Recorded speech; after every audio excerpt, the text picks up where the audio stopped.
To another developing story this hour, and the global whistleblower group Global Leaks has released what appears to be a plan by the UAE, the United Arab Emirates, to destroy Qatar's economy and eventually steal the 2022 World Cup.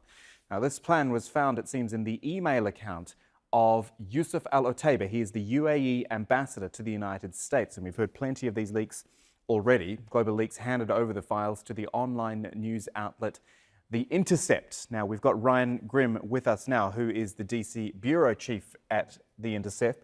Thank you for coming on in such short time as well. Tell us more about how all this unfolded for you. Sure. I mean, we've been writing about Ambassador Otaiba for several years now. He's one of the most influential figures in Washington, D.C. About 6 months ago or so, his inbox was compromised by sources who wound up becoming connected with Global Leaks, and stunningly, he appears to have continued using that precise same inbox over the preceding 6 months, and as a result, apparently somebody still had access to it and was able to find a document. Global Leaks also has sources connected to the bank that was involved in preparing this. And so once they got information from the bank side, whistleblowers over at the bank side, they were able to then cross-check it with the documents that were in Ambassador Otaiba's inbox. Goodness me. Okay, so the issue of the World Cup. Now, it's not the first time, certainly, I've heard this idea that the UAE certainly didn't want Qatar to have the 22 World Cup, but this issue of the economy and trying to essentially bring down parts of the Qatari economy. Can you expand on that for us? Right. So the plan is a fairly simple one. In the end, it's to take all of the existing bonds that the UAE and affiliated parties already own and put them in a kind of an offshore confidential vehicle, and then go about purchasing additional Qatari debt, and then buy credit default swaps against that debt, so that when the debt goes down in value, the credit default swaps rise. It's like buying an insurance. It's like buying insurance. You might remember this from the movie and the book called The Big Short. This is kind of a version of The Big Short. They would then take these bonds, according to the plan, and swap them back and forth among parties who, from the outside, look like they're independent, but are actually the same people. It's like me and you trading a bond back and forth, and that creates an illusion of volatility.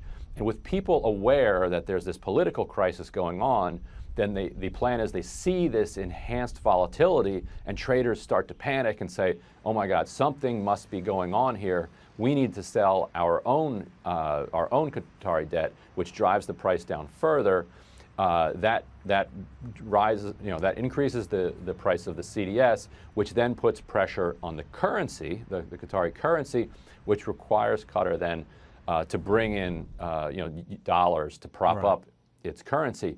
And all of this creates a sense of crisis, which then the UAE would use to say, well, the country's in crisis, it ought to at least be sharing the World Cup with the rest of the GCC countries. Do the emails, we talk about a plan, does it suggest the plan was in motion, or it was a pipe dream, or was there any sort of time indications given there? If the plan were going to be effected, it would happen before the country's next bond sale, which is coming up probably before the end of the year. If you look at the volatility in the currency markets, there does seem to be a tremendous amount of it. Disentangling that from the other pressure that Qatar is under, both as a result of the blockade and not doing business with, not allowing Qatar businesses to do business in UAE, et cetera. It's hard to disentangle how much of this volatility and this craziness in the markets is from that, or how much is it from the plan that might have been put into effect? We don't know. That's something that's unknowable to us at the moment, whether this plan has actually been put into effect.